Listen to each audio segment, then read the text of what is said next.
안녕하세요. 저는 안산에 살고 있는 36살 여자입니다. 그동안 참고 살았던 세월만큼 저희 가족에게도 꽃피는 날이 찾아왔고 지금은 행복한 가정생활을 유지하고 있지만 과거의 일들 중 그때만 생각하면 아직까지도 화가 치밀어 오를 정도로 저희 가족에게 몇 가지 문제가 있었습니다. 먼저 저희 큰언니가 결혼을 시작으로 둘째 언니, 셋째 언니까지 전부 줄줄이 결혼식을 올렸던 적이 있었어요. 그 이유는 첫째 언니가 변호사인 형부를 만나면서 큰 형부의 소개로 둘째, 셋째 언니까지 같은 회사 로펌 변호사를 소개받아 결혼을 하게 되었거든요. 당연히 저한테도 괜찮은 남자 연결해 준다고 했었지만 저는 이미 오래전부터 만나오던 남자가 있었어요. 하지만 저희 식구들은 그 사람을 별로 마음에 들어하지 않았었어요. 그 이유는 법조인 새 형부와는 전혀 반대되는 직업이었고 월 수입도 많지 않았기 때문에 반겨주는 분위기는 아니었어요. 좋은 직업 가진 남자 소개해준다는데 굳이 마다하는 이유가 뭐야? 오래 만나왔던 적게 만나왔든 그건 중요하지 않다. 앞으로 인생을 함께할 남자가 누가 되는지가 중요한 거지.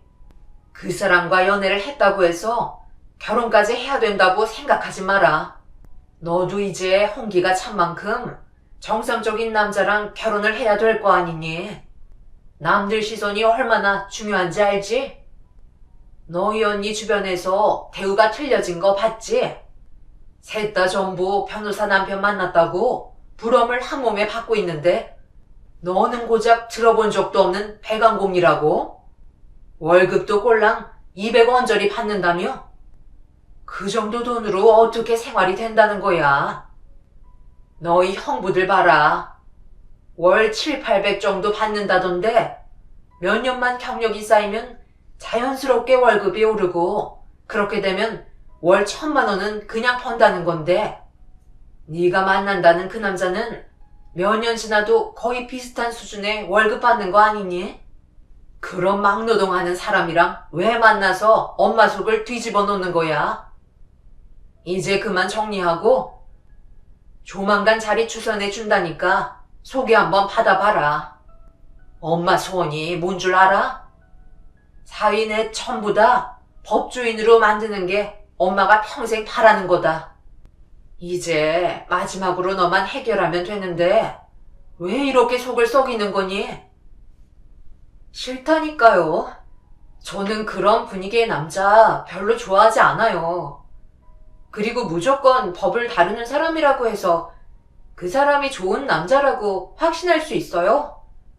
엄마는 남들이 보는 시선을 중요하게 생각하지 마시고 그 사람의 내면을 보는 눈부터 키우셔야겠어요. 엄마는 제가 만나고 있는 남자를 별로 좋아하지 않으셨어요. 하지만 무조건 법조인 사위 집안으로 만들겠다는 목표를 가지고 계셨죠. 일단 만나보라고 얘기하셨지만 제가 싫어하는 건 받아들이지 않았습니다. 그러자 엄마도 결혼은 무조건 안 된다며 반대를 하셨고 결국엔 얼굴조차 보려 하지 않으셨어요. 저는 엄마의 욕심을 채워주기 위한 하나의 수단으로 생각하면 안 된다고 얘기하면서 몇 번이나 좋게 설득을 하려 했지만 쉽게 풀리지 않았고 이런 고민을 잘 알고 있던 그때의 남편이 부를 때까지 기다리는 것보다 찬물을 맞아도 찾아뵈서 인사드리는 게 좋을 것 같다며 호랑이 굴에 들어가려는 생각을 가지고 있었습니다. 어차피 안 된다고 결정을 내려버리셨으니 저희가 할 수 있는 방법으로 밀어붙여야만 했어요. 그렇게 무작정 인사를 드리러 찾아뵙게 되었고 저희 돌발 행동에 많이 당황하신 엄마는 급하게 가족들을 전부 다 집안으로 약속 시간보다 일찍 불러들였네요. 원래 저녁 식사 시간 맞춰서 모두가 모이는 시간이었는데 식사 도중 들어가는 것도 별로 좋아 보이지 않아 저녁 식사하기 1시간 전에 먼저 인사를 드리러 갔어요.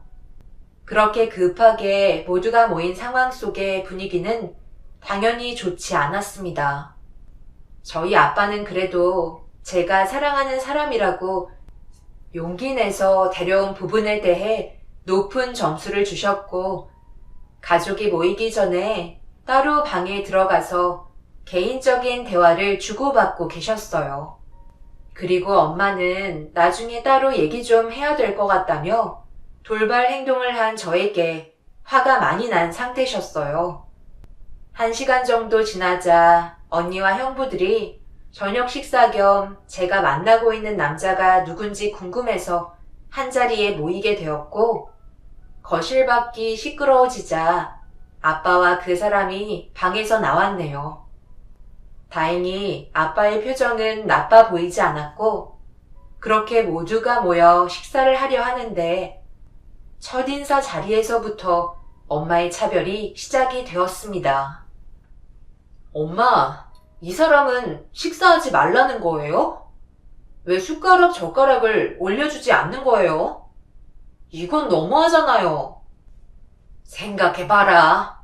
초대받지도 않은 상태에서 갑자기 우리 집에 찾아왔고 많은 식구들 앞에 앉아 시선을 한 몸에 받고 있는데 음식이 코로 들어가는지 입으로 들어가는지도 모를 거 아니야? 그래서 떠준 밥이 아까울까봐 아예 준비하지 않았는데? 이 사람이 정말 유치하게 이럴 거야? 빨리 준비해주지 못해? 당신이 이런 행동을 보이는 게 우리 집안의 이미지를 깎는 거라고. 엄마는 투덜거리시면서 숟가락과 젓가락을 내어주셨고, 언니들은 아빠가 챙겨주시는 모습을 보곤 인사 온 사람을 대놓고 째려보고 있었어요. 형부들도 썩 마음에 들어하는 눈치는 아니었네요. 이런 안 좋은 분위기 속에서 꿋꿋하게 차려놓은 밥상의 음식을 먹으며 아무렇지도 않은 듯 행동하고 있었어요. 애초부터 좋은 대접은 받지 못할 거라는 걸 알고 있었기 때문에 마음을 많이 내려놓은 듯 보였습니다. 저와 결혼하기 위해 애써주는 모습이 너무 고마웠어요. 그리고 정말 눈물이 날 뻔했던 건 엄마와 형부, 언니들의 관심보다 아빠가 관심을 가져주는 거에 정말 감사했어요. 그렇게 대화가 아빠와 제가 사랑하는 사람을 중심으로 흘러가기 시작하자 언니와 형부들이 그 모습들이 보기 싫었는지 대화에 끼어들기 시작했고, 난처한 질문들을 집중적으로 하기 시작했어요. 하지만 이 사람은 절대 휘말리지 않고 차분하게 분위기를 이끌어 나갔습니다. 자기가 할 수 있는 최대한의 답변을 해주며 부족한 부분들을 숨기지 않았네요. 야간 작업까지 한다고요? 그래서 월 300 정도 겨우 받아요? 그거 가지고 누구 코에 붙인다는 거죠? 둘이 얼마나 사랑하고 있는지는 모르겠지만 결혼은 현실이야. 돈이 없으면 뒤따라오는 행복도 없는 거야. 우리 집안이 못 사는 거 아니라고 해서 돈 걱정 없이 살 수 있을 거라 생각하나 본데, 부모한테 손 벌리면 안 되는 거 너도 잘 알잖아. 윤민이가 하고 있는 사업도 규모가 워낙 작아서 벌어들이는 수익은 많지 않을 텐데 어떻게 그 돈으로 먹고 살겠다는 거야? 애는 안 낳을 거니? 저기요, 저는 제 동생이 힘들게 살아가는 거 뒤에서 지켜보고 싶지 않거든요. 그쪽보다 능력 좋은 남자들이 동생이랑 결혼하겠다고 줄 서서 한 트럭으로 대기하고 있는데 굳이 집안 분위기를 안 좋게 만들어야 되겠어요? 밥이 입으로 넘어가세요? 개념이 없으신 건가? 아니면 눈치가 없으신 건가? 나는 이 집안의 큰 언니로서 윤민이가 능력 좋은 남자를 만나는 게 좋을 것 같다고 생각한다. 나는 엄마 편이니까 이 결혼 반대할게. 세상에 널린 게 남자인데 하필 막루동지는 배관공이라니. 너는 우리 집안에 오점을 남기고 싶은 거야? 제발 잘 좀 생각하고 행동해. 막내라고 오냐오냐해서 키워서 그런가? 뭐든 자기 멋대로 행동하려는 게 보인다니까. 저기요, 저희 집안이 지금 어떤 상황인지 대충 이해 가시죠? 네, 잘 알고 있습니다. 저희 집안이 워낙 가난해서 가진 것도 없고 배운 것도 없어서 제 앞에 계신 분들과는 확실히 비교 자체가 되지 않겠죠. 그래도 저에게는 아직까지 젊음이라는 게 있잖아요. 윤미와 결혼하고 무조건 성공하는 삶을 보여드리도록 하겠습니다. 당연히 시간이 필요하겠지만 저희가 진심으로 사랑하고 있는 만큼 그 꿈 또한 이루어질 거라 생각합니다. 아직 많이 부족한 점이 보이시더라도 저를 믿고 결혼 허락해 주시면 안 될까요? 제가 남들보다 살겠다는 의지가 상당히 강한 편이라 절대 윤미를 굶길 일은 없을 겁니다. 한 번만 믿어주시면 성공하는 모습 꼭 보여드릴 테니 이 집안의 사이로 살아갈 수 있게 부탁드리겠습니다. 분명 저도 한 식구가 되면 도와드릴 수 있는 부분들도 정말 많을 거예요. 그래봤자 그쪽은 백안공이라는 타이틀에서 벗어날 수 없고 집안의 격을 떨어뜨리는 사회일 뿐이야. 아빠 빼고는 전부 적이었어요. 따뜻한 말 한마디 해준 적 없이 상처되는 말만 쉬지 않고 계속해서 뱉어대던 도중 아빠는 더 이상 듣고 싶지 않았는지 결국 참고 계시다가 화를 내시면서 상황은 정리가 되었네요. 그렇게 길지 않은 시간 속에 마음만 아프게 해준 것 같은 기분에 좋지 않은 상태로 그 사람을 집으로 돌려보냈어요. 그리고 끝나지 않은 대화를 이어나가게 되었네요. 제가 사랑하는 사람이 너무 큰 상처를 받았을까봐 화가 머리끝까지 올라와 버렸고 그 사람이 집으로 돌아간 이후에야 밝은 목소리와 함께 웃음소리가 주방에서 울려 퍼지길래 주방으로 들어가려 하는데 걸어 나오시는 아빠가 그냥 방으로 들어가는 게 좋을 것 같다고 말씀하셨지만 좀 전의 분위기를 그냥 넘어가는 건 아니라며 주방에 있는 식구들에게 제가 가진 불만들을 털어놓게 되었어요. 하지만 아무도 제 말을 들어주려 하지 않았죠. 저런 남자들은 원래 자존감이 낮기 때문에 우리 집안 사람들을 보곤 두 번 다시 결혼하겠다는 말은 못할 거예요. 당연하지. 우리 집안이 어떤 집안인데? 변호사가 3명이나 있는데 배관공이 웬 말이니? 생각만 해도 너무 끔찍하다. 내가 저런 놈들 한두 번 겪어본 게 아닌데 분명 장모님 집안에 재산 보고 접근했을 거예요. 법적 문제로 변호사를 찾는 사람들 중에 재산 문제로 사고친 의뢰인들 대부분이 못 살거나 막노동 뛰다가 돈이 없어서 재산 갈취하려다가 돌이킬 수 없는 범죄까지 저지른다니까요. 겉모습만 보고 절대 알 수 없으니까 집안을 보고 결혼을 하는 거예요. 배운 사람들이야 생각을 하지만 못 배운 사람들은 손부터 나간다니까요. 오늘 아마 혼쭐이 났을 겁니다. 다시는 이 집안에 발도 들이지 않을걸요. 제가 봤을 때 엄마가 제일 나쁘고 형부들이랑 언니들도 잘한 거 하나 없어요. 내가 봤을 때 인생 경험은 그 사람이 더 많을걸요? 배운 사람이면 뭐해?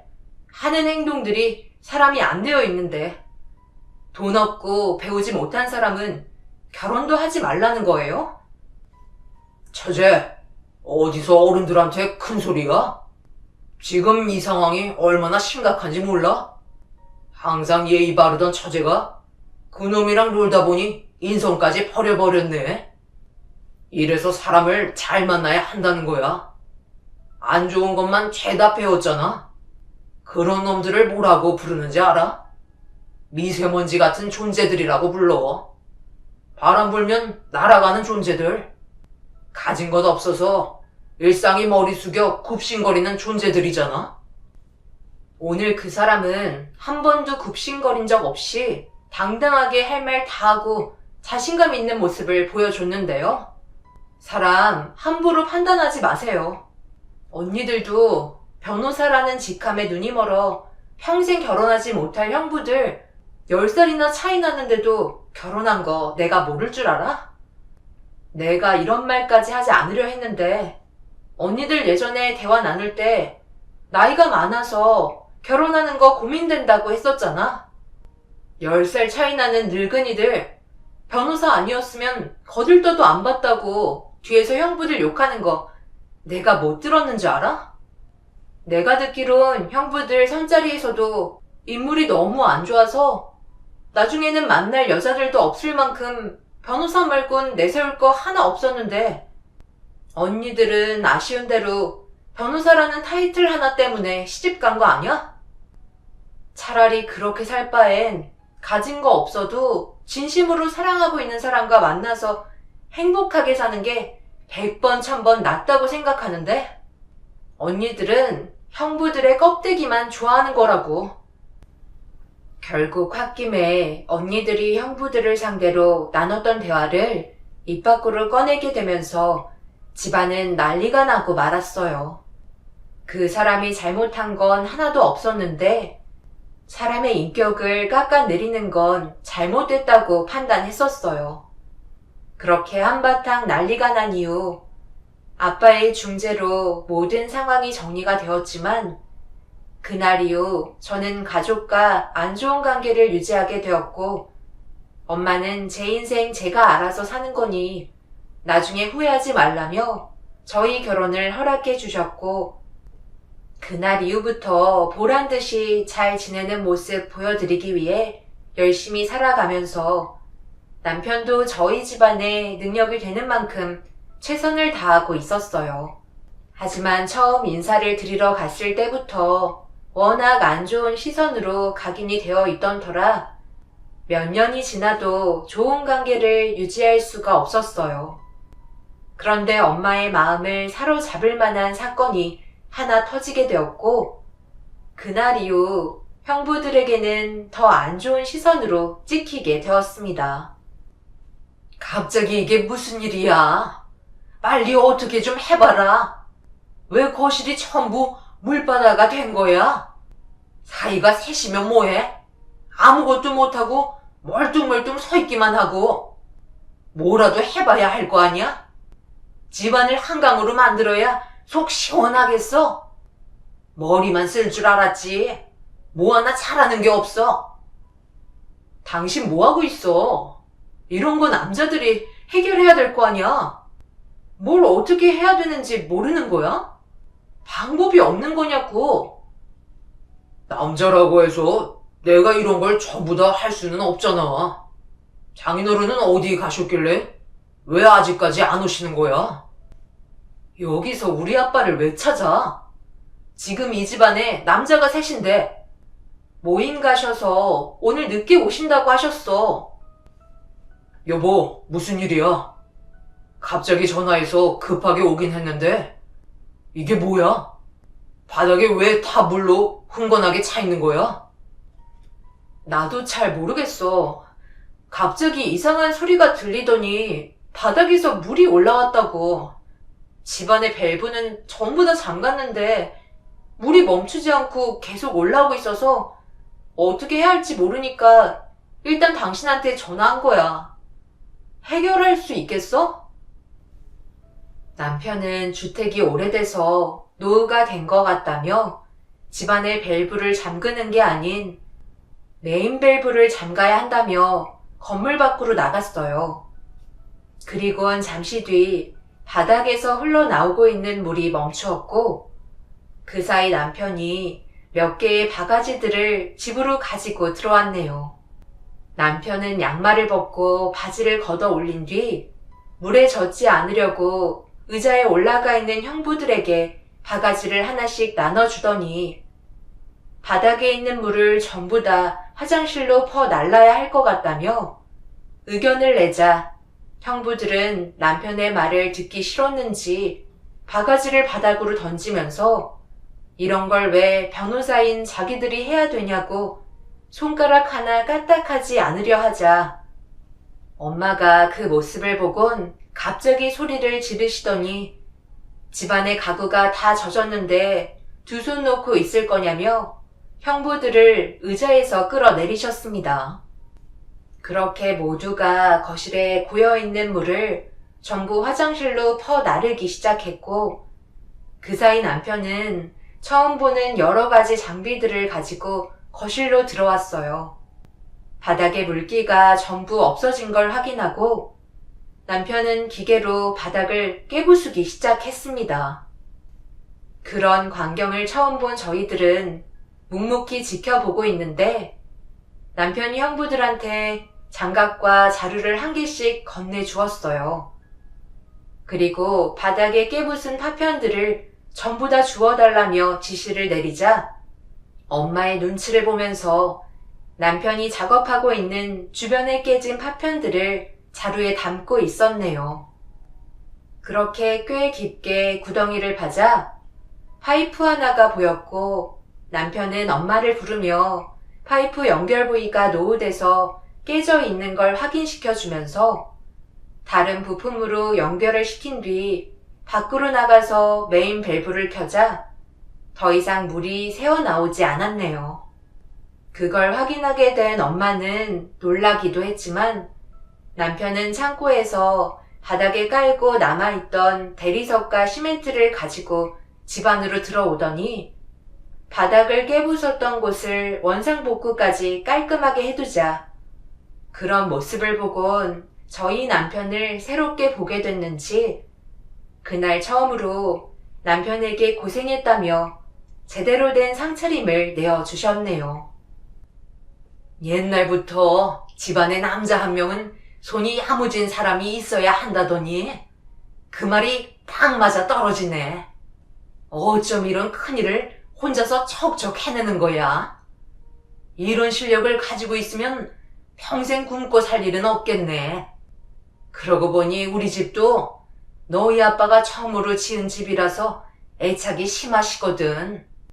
그러다 보니 다른 집으로 이사를 못 가는데 하필 너희 아빠가 없을 때 이런 일이 터져서 얼마나 걱정이 많았는데 단번에 해결을 해주니 내가 얼마나 안심이 됐는지 모른다. 저놈들은 하나같이 팻만 굴릴 줄 알지 뭐 하나 제대로 하는 게 없어. 이번 일로 엄청 실망했다. 할 줄 모르면 옆에서 거들기라도 해야지.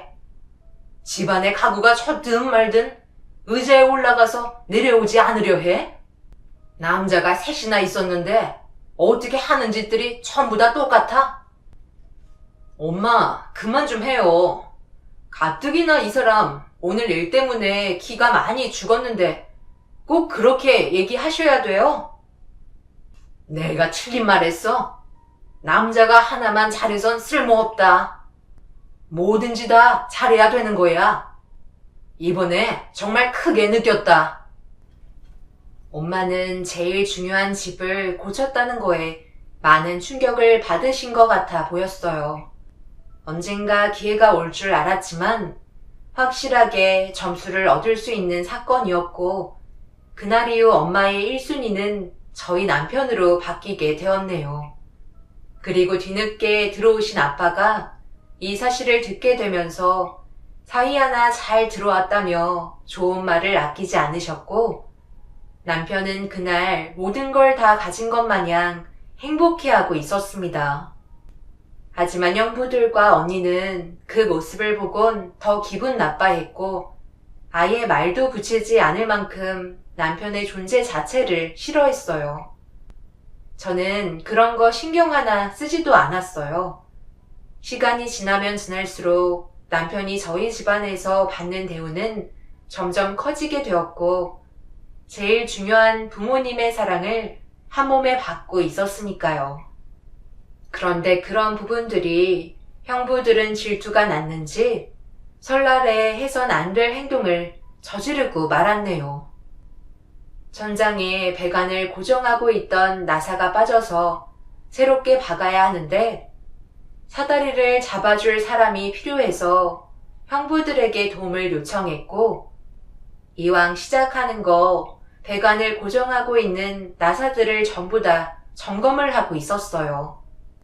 그런데 엄마가 사위들 고생한다며 음료를 배달해 주려던 그 순간 갑자기 사다리가 옆으로 넘어지게 되면서 남편이 추락을 하게 되었고 떨어진 남편이 다리를 접질렸는지 고통스러워하며 비명을 질렀습니다. 제가 뒤에서 전부 다 지켜보고 있었는데 큰형부가 사다리를 옆으로 넘겨뜨리는 걸 두 눈으로 목격했다고 설명하고 있는데 자기는 모른다는 눈빛으로 회피하고 있었고 둘째, 셋째 형부도 큰형부의 편을 들어주면서 다리를 부여잡고 있는 남편을 향해 꼬시다는 눈빛을 보내고 있었네요. 제가 너무 화가 치밀어 올라 형부들한테 화를 내려 하자 남편은 괜찮다고 더 이상의 불화를 만들지 말아달라며 저에게 부축을 받고 있었는데 그때 남편의 작업복에서 무언가 떨어지는 소리가 들렸고 바닥에 떨어진 물건을 주워들은 큰형부가 남편에게 건네주려던 그 순간 갑자기 금속 명찰을 자세히 살펴보면서 명찰의 출처를 물어보기 시작했고 잠시 뒤 충격적인 광경이 펼쳐지고 말았어요. 동서가 왜 우리 로펌 VIP 명찰을 가지고 있는 거지? 여기 적혀 있는 건 자네 이름이잖아. 우리 로펌에서도 몇 명 없는 건데. 뭐라고? 그럼 엄청 높은 위치에 있다는 거 아니야? 윤미 너는 지금 이 상황 알고 있었던 거야? 아니, 나도 몰랐는데. 그게 그렇게 중요한 건가?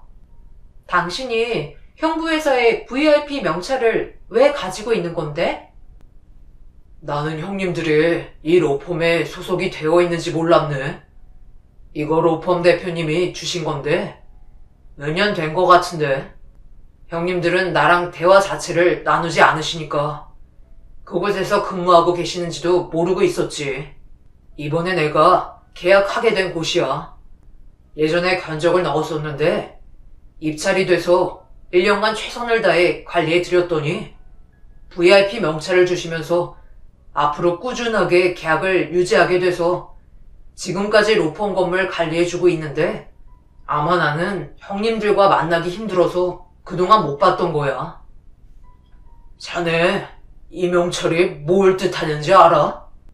우리 건물에서 이용할 수 있는 모든 걸 금전적인 요구 없이 전부 다 사용할 수 있는 거라고. 네, 알고 있어요. 대표님한테 그렇게 들었습니다.